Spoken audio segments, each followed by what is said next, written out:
welcome to the video. This is Kashif Reza and I'm a first year MBBS student at AIIMS Patna.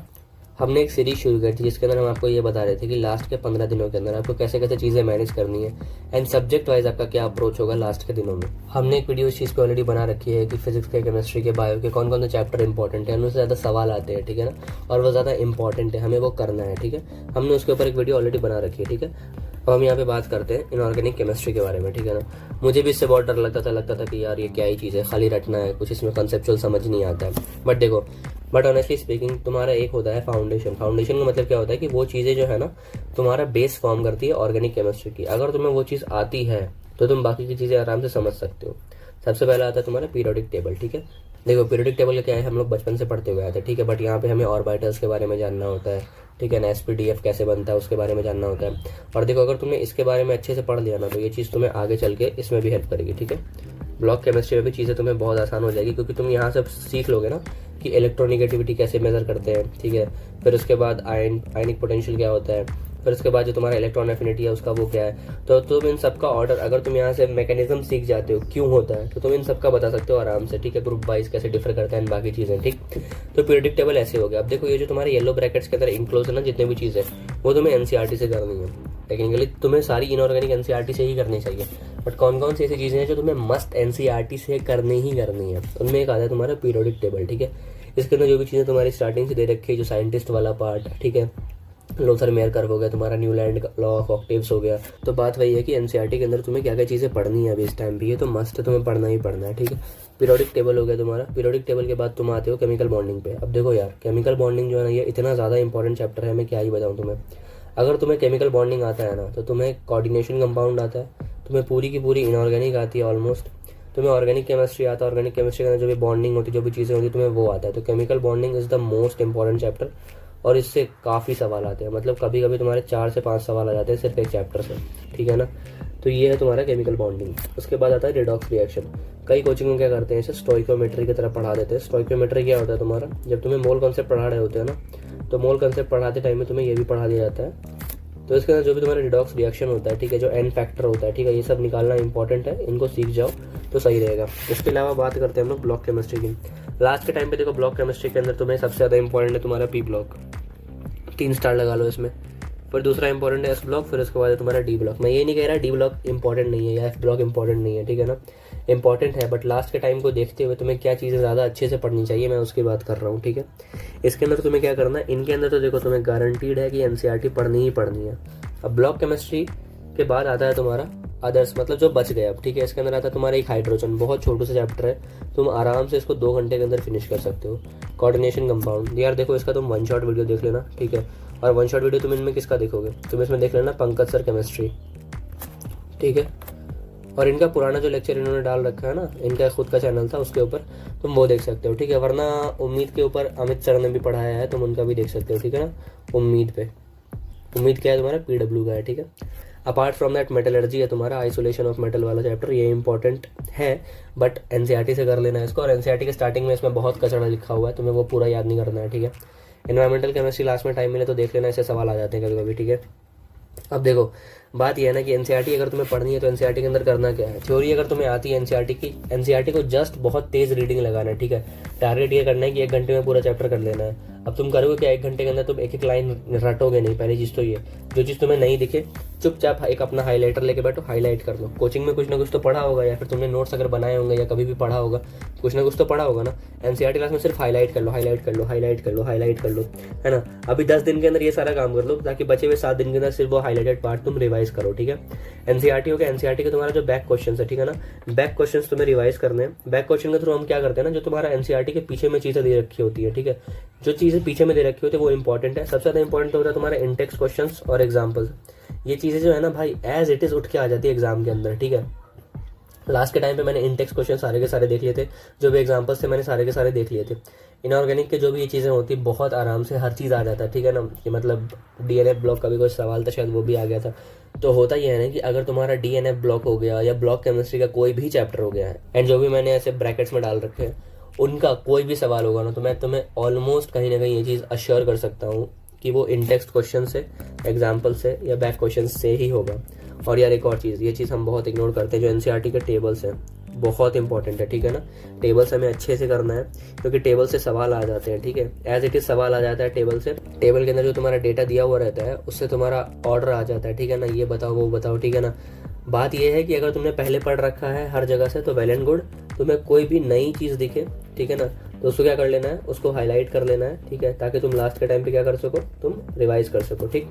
ये हो गया तुम्हारा। Apart from that NCERT तुमने इस तरीके से कर लिया, तुमने ये सारे चैप्टर्स कर लिया। अब जो बचे हुए चैप्टर तुम्हें कैसे करना है, कहीं ना कहीं तो तुमने पढ़ रखा होगा। अगर तुमने नहीं पढ़ रखा है तुम्हें मैंने बताया ये 2 सोर्सेज, ठीक है। उम्मीद बैच हो गया तुम्हारा और तुम्हारा पंकज सर केमिस्ट्री, ठीक है, इन्होंने डाल रखा है, इनके वन शॉट देख लो, काम हो जाएगा। अब हमें क्या करना है, अब देखो मैंने एक वीडियो बनाई थी फिजिक्स की, तो उसके अंदर भी मैंने ऑलमोस्ट सेम अप्रोच बताया था तुम्हें, ठीक है। वन शॉट लेक्चर्स देखने तुम्हें, अगर कुछ रह गया वही बताया मैंने सोर्स तुम्हें। 1.5 से 2x पे उतना टाइम नहीं है कि 1x पे आराम से धीरे धीरे सुनो, ठीक है, कछुए की तरह। जल्दी करना है हमें, ठीक है, और स्मार्टली पढ़ना है। उसके बाद हाई यील्डिंग चैप्टर्स पहले करने हैं, जिनका वेटेज ज़्यादा है वो पहले करना है। यहाँ पे मैंने स्टार लगा के वेटेज तुम्हें बताया ब्लॉक केमिस्ट्री के अंदर और इसके अंदर, ठीक है। और अगर तुम इन सब में बात करो तो कोऑर्डिनेशन कंपाउंड बहुत इंपॉर्टेंट है, ठीक है, और हाइड्रोजन से सवाल आ जाते हैं, ठीक है, और मेटलर्जी से भी सवाल आ जाता है। इन्वायरमेंटल केमिस्ट्री टाइम मिले तो कर लेना। फिर उसके बाद हम लोग आते हैं पीवाईक्यूज पे। अब देखो इनऑर्गेनिक के अंदर सिर्फ 10 साल के पीवाईक्यू करना, बहुत पहले का करोगे तो सवाल बहुत बाहर बाहर के आते हैं, उतना आता नहीं और उतना इंपॉर्टेंट भी नहीं है, ठीक है। 10 साल के पीवाईक्यूज करो, उनमें जो भी गलती हो उसको एक मिस्टेक बुक बनाओ। मिस्टेक बुक क्या, बेसिकली एक कॉपी बनाओ, ठीक है, और उसके अंदर लिख लो, ठीक है ना, ये गलती हुआ, ये गलती हुआ, ये गलती हुआ, ठीक, उसको नोट डाउन कर लो। उसके बाद आकाश या फिर पीडब्ल्यू की टेस्ट सीरीज, अगर तुमने कहीं की भी टेस्ट सीरीज ज्वाइन कर रखी है वो टेस्ट सीरीज दो। उस टेस्ट को देने के बाद तुम एनालाइज करो, एनालाइज करके जो भी तुम्हारा गलती हो रहा है मिस्टेक बुक के अंदर डालो। एनालाइज में क्या करना होता है कि हम टेस्ट का पेपर देते हैं, देखते हैं, सपोज कोई क्वेश्चन आया, ठीक है, क्वेश्चन आया something something something something something, option A option B, है ना, 1 2 3 और 4, ठीक है, तुमने ये लगाया था ये, ठीक है, आंसर है उसका ये, ठीक है।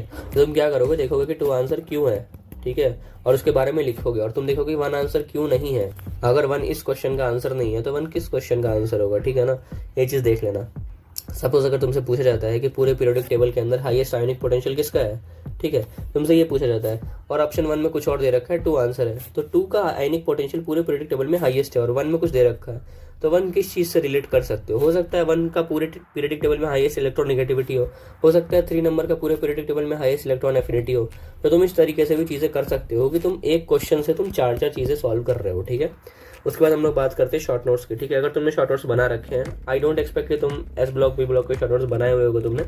अगर तुमने बनाए हुए हैं तो बहुत अच्छी बात है, ठीक है। मैंने भी बना रखे थे, लास्ट के टाइम पे सिर्फ उनसे रिवाइज करा था, ठीक है। और वो शॉर्ट नोट्स का जो सोर्स था वो एनसीईआरटी था, ठीक है।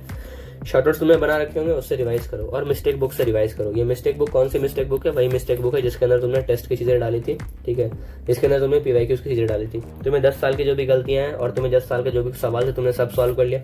तुमने सारे टेस्ट दे लिए जो तुम्हें आते थे, तुमने मिस्टेक बुक में ऐड कर दिया, तुमने शॉर्ट नोट से रिवाइज कर लिया, तुमने एनसीईआरटी से इतने अच्छे से सारी चीज़ें कर ली।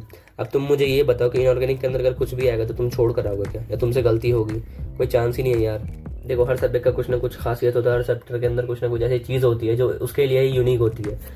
इनऑर्गेनिक के अंदर सबसे यूनिक चीज़ ये है जो हर एक बच्चा भी जानता है, ठीक है ना, कि एनसीईआरटी से स्टिक करना है हमें, ठीक है ना। बाहर कुछ भी आंसर दिया हो, अगर कोई आंसर एनसीईआरटी के अंदर है तो आपको वो एक्सेप्ट करना है, वही आएगा, ठीक है ना। और अगर क्वेश्चन आ गया ना वो, तो उसका आंसर जो होगा वो एनसीईआरटी से ही दिया जाएगा, बाहर से नहीं आएगा, ठीक है। बाहर किसी भी पैकेज में कुछ भी आंसर हो भरोसा मत करो। अगर तुम्हें डाउट हो रहा है एनसीईआरटी खोलो और रेफर करो एक बार, ठीक। इसके बाद ये था, ठीक है ना, इनऑर्गेनिक केमिस्ट्री। देखो यार इतना लगता है हमें कि बहुत टफ है, बहुत डिफिकल्ट है, कुछ नहीं है, ठीक है ना, आसान है ना, बस तुम्हें समझना है इसको। One more thing I just want to say कि if you want to join mentorship program तो तुम ज्वाइन कर सकते हो, this is by me only, है ना। Why you should join because यहाँ पे तुम्हारा 1-to-1 इंटरेक्शन होगा मेंटर के साथ। Why you should join because यहाँ पे तुम्हारा 1-to-1 इंटरेक्शन होगा तुम्हारे मेंटोर के साथ, ठीक है ना। यहाँ पे मैं हूँ, ठीक है, यहाँ पे सागनिक है, ठीक है, इसके 685 आउट ऑफ 720 थे नीट 2022 में, ठीक है, मैं हूँ, ठीक है। ये है हर्ष है, इसके 675 थे। तो तुम्हें ऐसे ऐसे लोग मिलेंगे जो ऑलरेडी इस एग्जाम को टॉप करके आ चुके हैं और वो तुम्हें गाइड कर रहे होंगे, ठीक है। तुम्हें एक पर्सनलाइज टाइम टेबल दिया जाएगा और शेड्यूल दिया जाएगा जिसके अकॉर्डिंग तुम्हें पढ़ना होगा, है ना।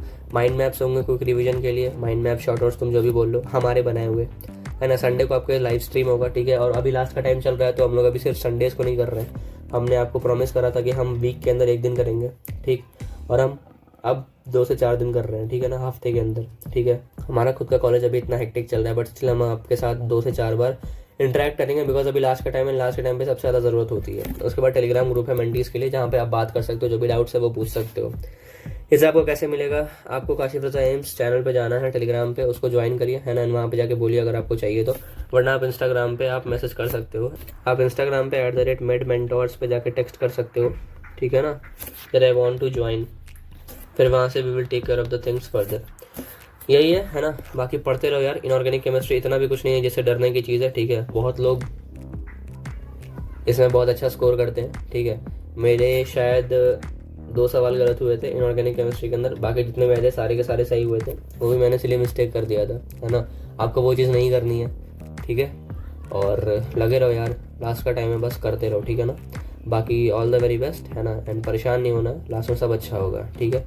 I will see you in the next video. बाकी ऑर्गेनिक और फिजिकल के ऊपर भी वीडियो आ रही है जल्दी, है ना। I will see you in the next video. तब तक के लिए टेक केयर एंड बाय।